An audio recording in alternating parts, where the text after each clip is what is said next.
Welcome to the CEO Story, brought to you by KC Chauhan, founder of Together CFO, where every week we're interviewing the top CEOs in various industries, sharing their journey and extracting the top things that made them successful.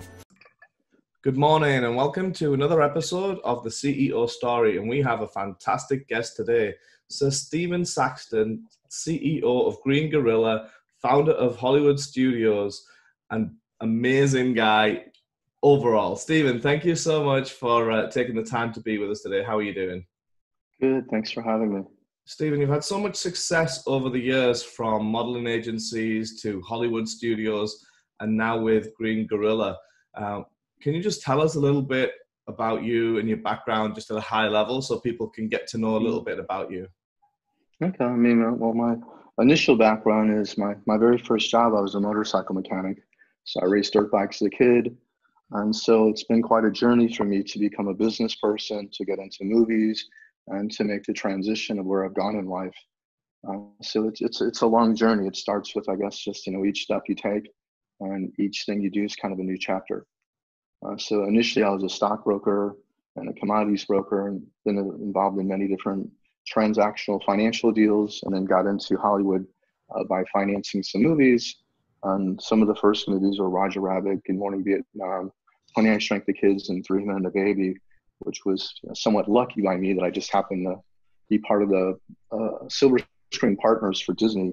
They did 5 partnerships, and we happened to be involved in number 3. And that one had virtually all successful movies. And big directors like Steven Spielberg at the beginning of their careers or earlier part of their careers. So it's been a great journey. So then that's a great starting point, and that's some fantastic start at the beginning of a journey as well. What made you kind of go into that route from being a stockbroker to then into the entertainment industry? I kind of see it as two very different worlds. Literally the chairman of the brokerage house I was working for wanted to be involved in Hollywood. And quite frankly, I wasn't interested. I knew their accountants would, take advantage of us. And he kind of forced me into doing this first transaction. And once we did it, it kind of opened up a lot of doors because of the success of the project. And then, over time, a lot of people are into sports and different things. I'm not a super big sports fan. I do appreciate, football and soccer and basketball and everything, but I'm a very big movie fan and TV fan. So, a big night for me is Friday night with a great movie. Or a great TV series that we're, watching. So that's an exciting evening for me. So a little bit of popcorn and watching a great movie. Fantastic. Well, and also I was in the music business before too. So that, music is an amazing business. It's very complex, but it basically transcends all borders. I've been around the world a couple of times, and you can go to a foreign country. I remember when I was younger, I went to South Korea, and all these girls were singing at the karaoke bars all these songs in English, and I went up to say hello to them, and they didn't know one word of English. They just sang 5 songs in English, so they knew all the songs, but couldn't speak a word of English, which is kind of interesting of how the songs transcend, the entire globe. That's a good transition point in terms of making an impact in a different way. So through music, how did you start your first music company? You were with Bob City Records, if I remember correctly. I had a couple of rap artists that I'd done. One of them was the 69 Boys. They had a big song called Tootsie Roll, Let It Roll back in the day. And then I had some partners, Al Schmidt, Elliot Shiner, and Ed Sheeraney. And they're 3 of the best engineers probably on the planet ever. I think Al's won I don't quote me on this, but he may have won 50 Grammys now. Oh wow! He's been nominated, or maybe it's 20 Grammys he's won. I forget. He's had, between them they had 500 gold and platinum records, and they produced everybody. So they were very prolific engineers and producers. And we did we did Horace Silver record, who's a very legendary jazz artist. We did Les Brown and the band Renown. Actually did a soundtrack to Robert Downey Jr., as I mentioned to you earlier, for a movie called The Singing Detective, which was a Mel Gibson movie and a remake of a movie. So just having some great fantastic partners. Yeah, and I hope they've got a very big wall for all those gold plaques. How did you get into that? So kind of the message that we're trying to help people understand is to take additional steps or different steps. So again, from stockbroking to finance and movies and now into the music industry. What were the first steps in kind of starting a music record business? Well, I had a partner he was with Sly and the Family Stones back in the day in that band. And he was involved in other business with me. He bought this record project to me, and I basically financed it. Financing a music project, it's not as much capital as, say, a movie. Some of the last movies I did, we did Lone Survivor and Two Guns. Two Guns was a $70 million independent movie. Lone Survivor was $46 million. A record transaction, for a couple $100,000 or less than $1 million, you can try to launch a record deal. At least you could back in the day. Got it. So it's a lot less capital outlay. So it seemed a little easier then from that standpoint than a movie. Well, for the capital outlay, but the risk profile is extremely high. So, the music business is a very complicated business to be successful in. Before I moved to Malibu just recently, my neighbor at my old house was Steve Barnett, and Steve's the chairman of Capitol Music Group. So, while I had a little bit of success, Steve is one of the most successful people in the music industry ever. And, I got to have a couple of lunches with him, and he had 4 boys and I had a little girl. He was kind of taken by my daughter, I think. And Steve really enlightened me of what he's done with Capitol Music Group and, his ability to really, make a music company work on a large scale.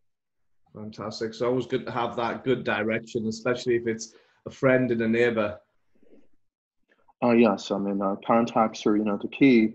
I think with any, good business, a lot of people have good businesses, but to build a great business, you have to have great people around you, and being able to work with, the best people is challenging to get them on board, but it's the key to making anything work. So, you can't make an amazing album unless you have great producers and engineers. You can't make a fantastic movie unless you have amazing writers. And I had a lit company called Artists International. We manage writers, mostly writers and some directors, but all movies start with a screenplay. So if you have a great screenplay, you could make a great movie. If you have a bad screenplay, even if you had Daniel Day-Lewis and Robert Downey Jr. and Meryl Streep in it, you're still not going to make a good movie. So, starting with, the foundation is what it takes to build off of. Starting with material.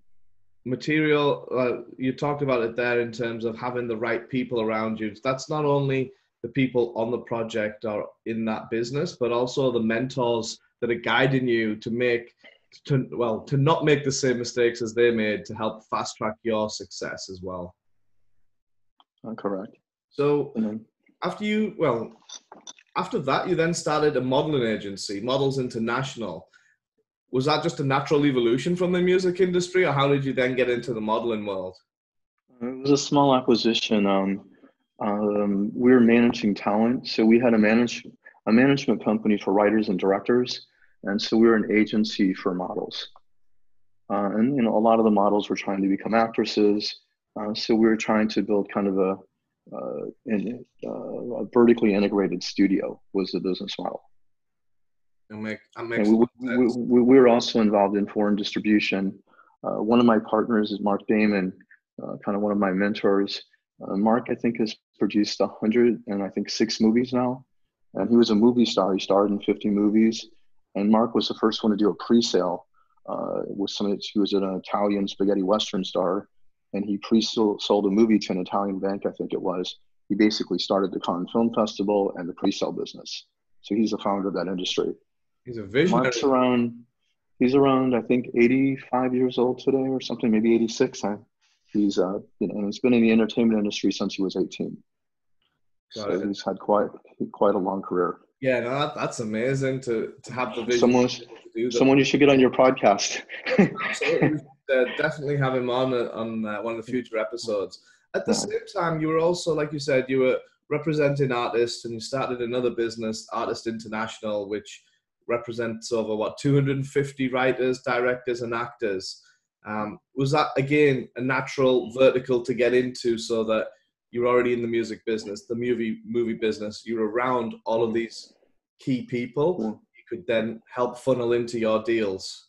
We were trying to basically produce content, and we were setting up foreign distribution to do pre-sales to make the movies. And by having a lit management company, it gave us early access to projects so that we could develop them and try to get the movies made. I mean, like I said, everything starts with the material. So everyone thinks, even making movies, it's very slow on the set, but people have no idea of developing a script. I mean, maybe Quentin Tarantino writes one in a couple of days every once in a while, but most of these writers, there's rewrites and time. These projects are developed for years, sometimes decades, before they actually, you get to see the 2-hour movie on the screen. So it's quite a process. Got it. No, I can only imagine, that's a very creative thing to do. And I'm not blessed in that area, so I'm in awe of a lot of those people. At the same time, you're also then a year later started Hollywood Studios. Can you talk to us a little bit about that as well? Because by this point, you then have 3 or 4 businesses on your plate, and I'm guessing a lot of your time is going to be sapped up by these businesses. Yeah, we're trying to build, kind of a new studio in Hollywood, and I guess I was building that company, and then I segued into the Green Gorilla company, and it went from being my side business to being now the business I'm mostly focused on. And I think what happened is I had some falling out with my partners. We had some litigation with the Saudi princes that I was dealing with. My lawyer was Michael Avenatti, so it was a fairly high-profile situation. We went through some transition, and I was in my late 40s, and at the time my girlfriend was pregnant, who's now my wife, so we've been together, and now she's my business partner. And when you start to turn 50, you start thinking about, life's potentially halfway over. What am I doing in life? Where am I going? And I learned about CBD and how it basically, some people had gone to Europe and gotten treated and were terminally ill. They came back and they were okay. A couple of them have died, but one of them came back and was cancer-free, who was terminally ill. And I learned that you could get this from hemp also. And I was like, that's kind of interesting. And I've been watching the marijuana business, but wasn't really brave enough to get into an illegal business. And then I started looking into hemp, and I decided to launch a brand. So the Green Gorilla brand was actually developed while I was in Hollywood Studios. Originally, we were thinking of calling it Green Monkey, but it was trademark. Somebody said Green Gorilla one day, and I was like, oh, wow, it's a really strong monkey. This is a great brand. And we developed the brand before we actually knew what the products were going to be. So we actually had a brand being developed to be in the cannabis space before we had any products. So it was basically a brand play in the industry. And it developed into what it is today. Yeah, and kind of a little bit about Green Gorilla. I really like the way that it's organic. It's very close to us. A lot of the acreage that you have is California, Colorado, Nevada, and Oregon, and Arizona. Well, we have a 1,500 acre farm in Arizona. I know we have some partners that have farms in Oregon and California and Colorado, and even ones in Nevada. But our farm is quite large, and over time, as we develop it, it's still at the early stages. It'll basically meet all of our needs, and then we potentially will expand to other locations beyond that. So what really made you kind of flick a switch and say, okay, I'm moving away from kind of the industry in LA and starting a CBD/hemp company? What was the big driver there? Because you had a lot of success over the years, pivoting from movies to music to studios, and kind of being a pivotal factor of a visionary in that space, to then something that's very different to that. Well, even my banker, I told him I needed some capital to start this new business. And I told him, I said, sell a couple of stocks. I'm going to put some capital in to start this, And he's like, are you on drugs? Are you okay? You and your wife getting divorced? He goes, I can be there tomorrow and come see you. He's like, don't do this. It's a really bad idea. And so, he didn't even know what CBD or hemp was back then. And it just had a lot to do with, it's a wellness product. It's helping people. And, Hollywood's always going to be there. It's not something I can't go back to. This was just my little side project. And when you get to be, I was almost 50 years old, had a young daughter, or just my daughter was virtually just born. And you start thinking, unless you live to be over 100, your life is half over. And I just made a transition from being in Hollywood a long time to my wife. She's a vegan. She's very healthy. She's kind of focused on nutrition. So I started doing lots of yoga, stopped going to parties, started going to sleep a lot earlier, getting up a lot earlier, and just kind of made a lifestyle transition as I became a father. And had a lot to do with, just self-interest is, I want to live longer. I want to be around to, spend my life with my daughter and, learn that CBD and hemp has all these amazing things. Even in Chernobyl, after the nuclear situation, they planted hemp to suck all the toxins out of the air. So hemp can help fix the planet. It's an amazing plant that has 10,000 purposes. We're just getting started. I mean, CBD is the beginning, but there's proteins, there's bricks, there's all kinds of purposes for it. And also I'm kind of, nervous about, what kind of planet my daughter is going to have to grow up on. One of the movies we're developing has to do with the planet ending and there's no planet left. People have to go into space, not because they're looking for a new place to exist. Yeah, I think, a lot of that is fantastic. It means, a lot about the family, nutrition, and I know Catherine's big on nutrition as well. Longevity. Dr. Sinclair's a huge guy that I read up on with his Harvard studies on human life and longevity and things. So I think I definitely agree with what you're saying, and it's glad that you kind of reframed your whole life and put it into perspective once you hit that 50 and kind of started your family, because now it's something bigger than you, bigger than your wife, and it's the next generation and the planet also. So that really hits a chord with me as well. So thank you for sharing that, Stephen. As we look to wrap up, I like to end with one question, and it's, if you had to split your success between three factors, one being drive/determination, the second being skill, and the third being how lucky you were, how would you apportion your success amongst those three?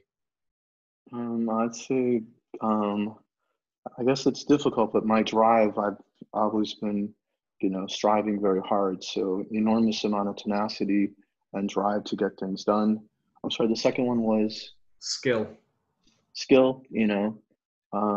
My skills I have some skills. I'm good at communicating with people and getting the right people on board and assembling the right team. So I guess I do have some gifts there. And obviously you have to think there, you have to have some luck because, I grew up, I was supposed to be a coal miner was what I was destined for, where I grew up at. Part of the reason I left home when I was 17 years old, I was claustrophobic. And I went into a coal mine and I was like, there's no way in the world I'm going to be a coal miner. I can't go down into the coal mine. So, maybe it's lucky that I was claustrophobic and I ventured out. It wasn't that I was a great entrepreneur and left home at an early age. I simply didn't want to be a coal miner. If I would have been working on a skyscraper, I probably would have been a guy on a skyscraper, with a welding torch.